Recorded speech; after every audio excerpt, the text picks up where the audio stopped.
जय हिंद। आप सभी को पंडित एकेडमी में बहुत बहुत स्वागत करता हूं। आप लोगों को बता दें, यह वीडियो सुबह में अपलोड कुछ टेक्निकल इशू के कारण नहीं कर पाए थे। आगे से आप लोगों को ये वीडियो सुबह में ही यानी मॉर्निंग में ही मिलेंगे।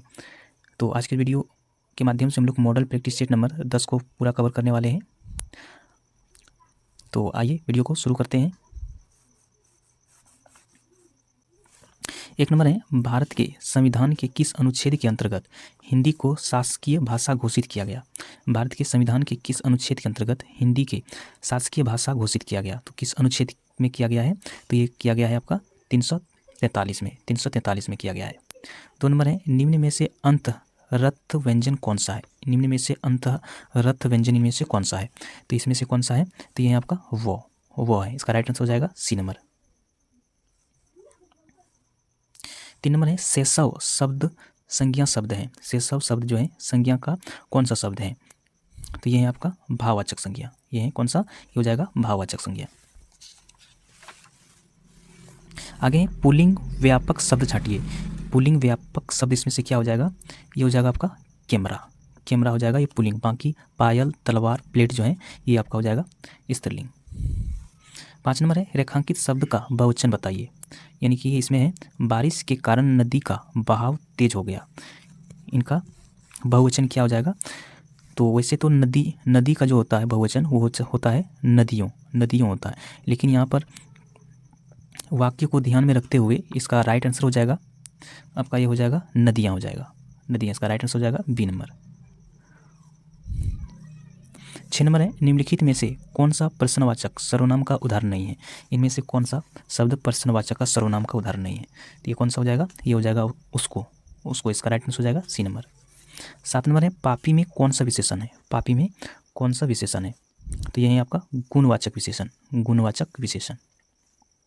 8 नंबर है, निम्न में प्रेरणार्थक क्रिया है। इसमें से कौन सा प्रेरणार्थक क्रिया है? तो यह है आपका गिरना हो जाएगा प्रेरणार्थक क्रिया। इसका राइट आंसर हो जाएगा सी नंबर। 9 नंबर है, पेड़ से बंदर कूदा वाक्य में कौन सा कारक है? इस वाक्य में कौन सा कारक है? तो कौन सा कारक हो जाएगा आपका? ये हो जाएगा आपका अपादान कारक। 10 नंबर है, सुरेश गीत गा रहा था वाक्य में काल है। सुरेश गीत गा रहा था वाक्य में कौन सा काल है? तो इसमें है आपका अपूर्ण भूतकाल है। 11 नंबर है, वाची में कितने प्रकार होते हैं? वाची जो है ये कितने प्रकार के होते हैं? तो वाची कितने प्रकार के होते हैं? ये 3 प्रकार के होते हैं। 3 प्रकार कौन कौन से होते हैं? कृत्यवाच्य, कर्मवाच्य और भाववाच्य। 12 नंबर है, इधर उधर जिधर किस प्रकार का अव्यय है? इधर उधर जिधर किस प्रकार का अव्यय है? तो यह है आपका दिशावाचक हो जाएगा। 13 नंबर है, निम्नलिखित में से कौन सा शब्द तत्सम है? निम्नलिखित में से कौन सा शब्द तत्सम है? तो ये हो जाएगा आपका अमूल्य हो जाएगा। इसका राइट आंसर हो जाएगा डी नंबर। 14 नंबर है, कौन सा शब्द अश्व का पर्यायवाचक नहीं है? ये पर्याय नहीं है, यानी कि पर्यायवाचक शब्द इसमें नहीं है। तो इसका कौन सा हो जाएगा? ये हो जाएगा तंबाकू जो है ये अश्व का यानी घोड़ा का पर्यायवाचक शब्द नहीं है। बाकी घोटक, तुरंग, हाई जो है ये आपका घोड़ा का पर्यायवाचक शब्द है। 15 नंबर है, अनुरक्त शब्द का विलोम है। अनुरक्त शब्द का विलोम क्या हो जाएगा? ये हो जाएगा आपका विरक्त है। 16 नंबर है, दिए गए शब्द के समानार्थी शब्द का चयन करें। घोड़ा का समानार्थी शब्द इसमें से कौन सा है? तो ये है आपका हाई मतलब घोड़ा का पर्यायवाचक शब्द है हाई। इसका राइट आंसर हो जाएगा ए नंबर। 17 नंबर है, अनिर्णित के लिए एक वाक्य है। अनिर्णित के लिए एक वाक्य है, इनमें से कौन सा है? तो ये आपका जिसका निर्णय न हो चुका हो, ये हो जाएगा इसका राइट आंसर। 18 नंबर है, जिसके 4 परत हैं के लिए उपयुक्त शब्द है। जिसके 4 परत हैं उसके लिए उपयुक्त शब्द कौन सा होगा इसमें से? तो इसका हो जाएगा चतुष्पद। इसका राइट आंसर हो जाएगा बी नंबर। 19 नंबर है, थोथा चना बाजे घना मुहावरे का अर्थ चयन करें। इसके लिए मुहावरा कौन सा हो जाएगा? ये हो जाएगा आपका दिखावा बहुत करना परंतु सार न होना। इसका राइट आंसर हो जाएगा ए नंबर। 20 नंबर है, उस विकल्प को चयन करें जो दिए गए मुहावरे का सही अर्थ है। तो माथे पर बाल पड़ना माथे पर बल पड़ना। तो इस मुहावरे का अर्थ क्या हो जाएगा? ये हो जाएगा आपका असंतोष प्रकट करना, असंतोष प्रकट करना। इसका राइट आंसर हो जाएगा डी नंबर। 21 नंबर है खरी खजूरी चोखा काम का अर्थ है। खरी खजूरी चोखा काम का अर्थ क्या है? तो इसका अर्थ है आपका पूरी मजदूरी देने पर अच्छा कार्य होता है। पूरी मजदूरी देने पर अच्छा कार्य होता है, ये हो जाएगा इसका लोकतियाँ। इसका राइट आंसर हो जाएगा बी नंबर। बहिर्मुखी शब्द का कौन सा उपसर्ग है? बहिर्मुखी शब्द में कौन सा उपसर्ग है? तो इसमें कौन सा उपसर्ग है? तो यह है आपका बाही है। 23 नंबर है महिमा शब्द में कौन सा प्रत्यय है? महिमा शब्द में कौन सा प्रत्यय है? तो इसमें है आपका ईमा शब्द है। 24 नंबर है महाशोध शब्द का संधि विच्छेद कीजिए। महाशोध का संधि विच्छेद क्या हो जाएगा? ये हो जाएगा आपका महाजोड़ शोध। इसका राइट आंसर हो जाएगा ए नंबर। 25 नंबर है सरासर में कौन सा समास है? सरासर में कौन सा समास है? तो इसमें से कौन सा है? तो यह है आपका अव्ययभाव समास। 26 नंबर है मुझे बताओ कि तुम्हारा जन्म कब और कहाँ हुआ था। वाक्य का भेद बताइए। तो इसका कौन सा हो जाएगा? ये हो जाएगा आपका मिश्र वाक्य है। इसमें कौन सा है? ये मिश्र वाक्य। 27 नंबर है निम्नलिखित वाक्यों में क्रिया संबंधित शुद्ध वाक्य बताइए। इसमें से शुद्ध वाक्य कौन सा है? तो इसमें शुद्ध वाक्य है वह सोते सोते जाग पड़ा। 28 नंबर है इनमें से गलत वर्तनी शब्द है। इनमें से गलत वर्तनी शब्द कौन सा है? तो ये है आपका अधीन हो जाएगा गलत शब्द। इसका शुद्ध जो हो जाएगा, इसका शुद्ध जो होता है और ये धीन होता है, ये होता है इसका शुद्ध शब्द। 29 नंबर है किस भाव की परिपक्व अवस्था में रस कहा जाता है? किस भाव की परिपक्व अवस्था को रस कहा जाता है? तो किसका कहा जाता है? तो ये कहा जाता है अस्थाई भाव का। इसका राइट आंसर हो जाएगा डी नंबर।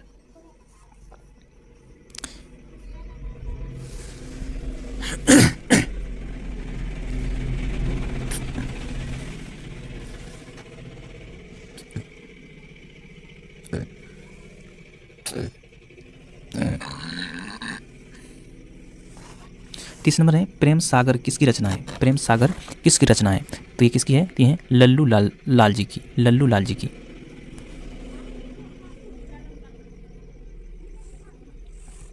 आगे निम्नलिखित में ओष्ठ ध्वनि है। निम्नलिखित में ओष्ठ ध्वनि क्या हो जाएगा? ये हो जाएगा आपका फॉ है।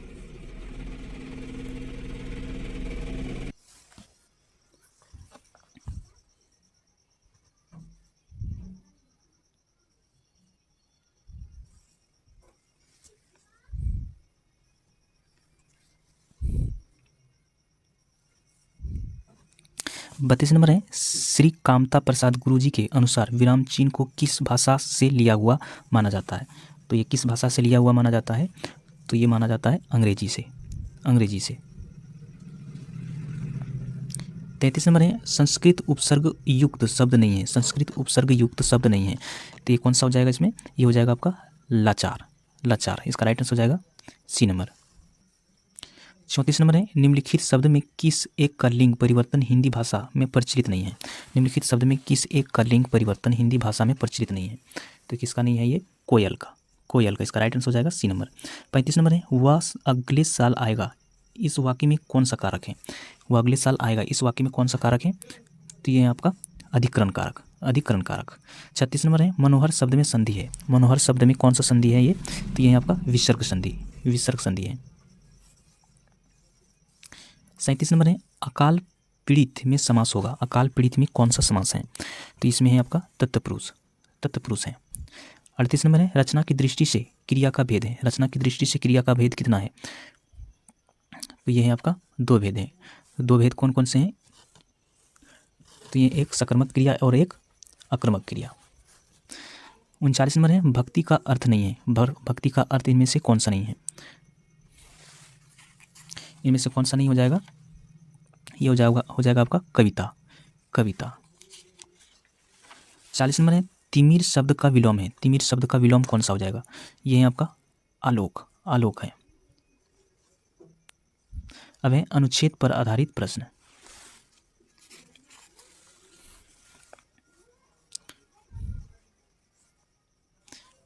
41 नंबर है विभिन्न परिस्थितियों में विचार ऊर्जा कैसे जागृत होती है।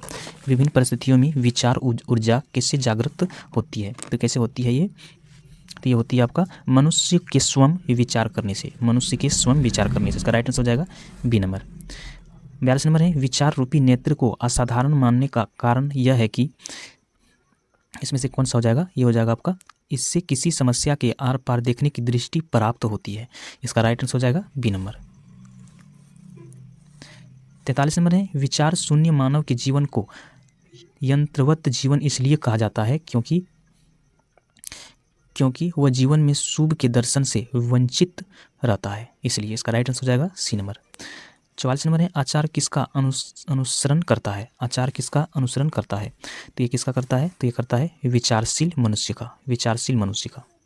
शुभ मात्र शुभ ही रहता है, क्योंकि क्यों रहता है, क्योंकि उसके समक्ष विकल्प नहीं होते, उसके समक्ष विकल्प नहीं होते। इसका राइट आंसर हो जाएगा सी नंबर। अब एक गद्यांश,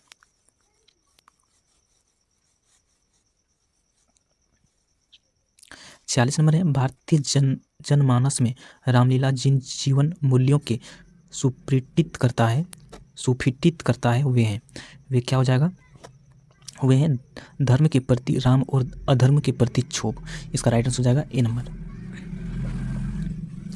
47 नंबर है कृष्ण लीला लोगों को प्रिय है क्योंकि वह लोगों के हृदय में अभिलाषा उत्पन्न करती है, तो इसका राइट आंसर हो जाएगा आपका जीवन धारण करने की। 48 नंबर है हिंदू जाति में राम और कृष्ण के जीवन से शिक्षा प्राप्त की। हिंदू जाति ने राम और कृष्ण के जीवन से शिक्षा प्राप्त की, तो ये विषम परिस्थितियों में अस्तित्व को बचाने की, विषम परिस्थिति में अस्तित्व को बचाने के लिए। इसका राइट आंसर हो जाएगा ए नंबर। 49 नंबर है राम और कृष्ण की अवतारवादी विशिष्टता यह थी कि वे मानव जीवन में सम्मिलित होकर उसकी सुंदरता दिखाने वाले थे। इसका राइट आंसर हो जाएगा बी नंबर। 50 नंबर है उपयुक्त अवतरण का सर्वाधिक उपयुक्त शीर्षक है। इसका शीर्षक उपयुक्त क्या हो जाएगा, तो इसका हो जाएगा राम और कृष्ण का भारतीय जनजीवन पर प्रभाव। इसका राइट आंसर हो जाएगा बी नंबर। अब है सामान्य ज्ञान। कर्नाटक युद्ध किनके बीच हुए। कर्नाटक युद्ध जो हुआ था वो किनके बीच हुआ था, तो अंग्रेजों एवं फ्रांसीसियों के बीच हुआ था, अंग्रेजों एवं फ्रांसीसियों के बीच। 52 नंबर है कलकत्ता यूनिटेरियन सोसाइटी का संस्थापक कौन था। कलकत्ता यूनिटेरियन सोसाइटी का संस्थापक कौन था, तो इसका संस्थापक कौन था, तो राजा राम मोहन राय। 53 नंबर है निम्नलिखित में से किसने जैन धर्म को मैसूर से निकाल दिया था। निम्नलिखित में से किसने जैन धर्म को मैसूर से निकाल दिया था, तो ये किसने निकाला था, तो ये निकाला था शंकराचार्य ने निकाला था। 54 नंबर है दिल्ली सल्तनत के अंतर्गत निम्न में से कौन सा एक सिक्का प्रचलन में नहीं था। इनमें से कौन सा सिक्का प्रचलन में नहीं था, तो ये था आपका दाम। 55 नंबर है भारत के संविधान का कौन सा अनुच्छेद अपनी पसंद के व्यक्ति से विवाह करने की किसी व्यक्ति के अधिकार को संरक्षण देता है, तो कौन सा अनुच्छेद में, तो यह अनुच्छेद आपका अनुच्छेद 21 में। 56 नंबर भारत के संविधान में समवर्ती सूची की अवधारणा गृहीत की गई है, तो ये की गई है ऑस्ट्रेलिया के संविधान से की गई है। इसका राइट आंसर हो जाएगा डी नंबर। 57 नंबर है संविधान की उल्लंघन के आधार पर राष्ट्रपति के विरुद्ध किसके द्वारा महाभियोग लगाया जा सकता है, तो किसके द्वारा लगाया जा सकता है, तो ये लगाया जा सकता है संसद के दोनों सदनों द्वारा। 58 नंबर है खनिज निर्माण की विधि धरातलीय चट्टानों के अपघटन द्वारा किस खनिज का निर्माण होता है। खनिज निर्माण की विधि धरातलीय चट्टानों के अपघटन द्वारा किस खनिज का निर्माण होता है, तो किस खनिज का निर्माण होता है, तो ये बॉक्साइट का निर्माण होता है। 59 नंबर है निम्नलिखित में से कौन सिंधु की सहायक नदी है। इनमें से कौन सिंधु सहायक नदी है, तो इनमें से कौन सा है, तो ये आपका जास्करी नदी, सोयक नदी और ये हो जाएगा हुंजा नदी, ये है। इसका राइट आंसर हो जाएगा डी नंबर। 60 नंबर है सूची 1 सूची 2 के साथ सम्मिलित कीजिए तथा सूचियों के नीचे दिए गए कूट का प्रयोग कर सही उत्तर चुनिए। आपका सी नंबर। 61 नंबर है, भारत में कोर उद्योग क्या है? भारत में कोर उद्योग क्या है? इसका कोर उद्योग है आपका इनमें से सभी, यानी विद्युत, कोयला, पेट्रोलियम पदार्थ। इसका राइट आंसर हो जाएगा डी नंबर। 62 नंबर है, भारत में सबसे बड़ा राष्ट्रीयकृत व्यापारिक बैंक है? भारत में सबसे बड़ा राष्ट्रीयकृत व्यापारिक बैंक कौन सा है? तो ये है आपका state bank of India, state bank of India है। 63 नंबर है, निम्नलिखित में कहाँ समुद्री संगठन का मुख्यालय स्थित है? निम्नलिखित में से कहाँ समुद्री संगठन का मुख्यालय स्थित है? तो यह है आपका लंदन में। 64 नंबर दक्षिण कोरिया की राजधानी है? दक्षिण कोरिया की राजधानी कहाँ है? तो यह है आपका सियोल, सियोल है। 65 नंबर है, उस झारखंड जनजाति का नाम बताइए जहाँ दूल्हा सभी वैवाहिक खर्चों का भुगतान करता है। उस झारखंड जनजाति का नाम बताइए जहाँ दूल्हा सभी वैवाहिक खर्चों का भुगतान करता है। तो ये कौन सा जनजाति में होता है? तो ये होता है आपका गोंड जनजाति में। 66 नंबर, निम्नलिखित में से कौन सा अनिषेचित फल है? निम्नलिखित में से कौन अनिषेचित फल है? तो इसमें से कौन है? ये है आपका केला। 67 नंबर है, किसी रोगी की जैविक मृत्यु का अर्थ किन ऊतकों की मृत्यु से है? किसी रोगी की जैविक मृत्यु का अर्थ किन ऊतकों की मृत्यु से है? तो ये किससे है? तो ये है आपका मास्तविक से, मास्तविक से। 68 नंबर है, वसा में घुलनशील विटामिन है? वसा में घुलनशील विटामिन कौन है इसमें? तो ये है आपका विटामिन ए, विटामिन ए। आगे है, खाली पेट के श्लेष्म परत में कौन सी विशेष परत पाई जाती है? खाली पेट के श्लेष्म परत में कौन सी विशेष परत पाई जाती है? तो कौन सी प्लेस पाई जाती है? तो ये पाई जाती है आपका रॉन्ग, रॉन्ग पाई जाती है। 70 नंबर है, एक्स किरण होती है? एक्स किरण किस तरह से होती है? ये होती है आपका उदासीन कण का, उदासीन कण का होता है। 71 नंबर है, प्रकाशीय फाइबर किस सिद्धांत पर कार्य करता है? प्रकाशीय फाइबर किस सिद्धांत पर कार्य करता है? तो ये करता है आपका पूर्ण आंतरिक परिवर्तन पर, पूर्ण आंतरिक परिवर्तन पर कार्य करता है। 72 नंबर है, मोटर कारों में हेडलाइट में कौन सा दर्पण का प्रयोग किया जाता है? मोटर कारों में हेडलाइट में कौन सा दर्पण का प्रयोग किया जाता है? तो इसमें प्रयोग किया जाता है आपका परवलयीय दर्पण, परवलयीय दर्पण का प्रयोग किया जाता है। 73 नंबर है, वह चुनिए जो मिश्रण नहीं है? इसमें से कौन सा मिश्रण नहीं है? तो ये आपका आसुत जल, आसुत जल है। 64 नंबर है, मोमबत्ती बनने के लिए प्रयुक्त मोम रासायनिक दृष्टि से एक मिश्रण है? ये किसका मिश्रण है? तो ये है इसका मिश्रण एलिफेटिक हाइड्रोकार्बन का, एलिफेटिक हाइड्रोकार्बन का है। आगे है, बेकेलाइट, फिनॉल तथा अन्य किसका बहुलक है? बेकेलाइट, फिनॉल तथा अन्य किसका बहुलक है? तो ये है आपका फार्मोल्डिहाइड का, फार्मोल्डिहाइड का। इसका राइट आंसर हो जाएगा ए नंबर। अब है यहाँ से संख्यात्मक योगदानी गणित। गणित के लिए आप लोगों को सेपरेट वीडियो प्रोवाइड किया जा रहा है, उसे आप लोग अगर नहीं देखे हैं तो उसका लिंक डिस्क्रिप्शन बॉक्स में मिल जाएगा, वहाँ जाके देख सकते हैं। तो मिलते हैं फिर से नेक्स्ट वीडियो में, तब तक जय हिंद।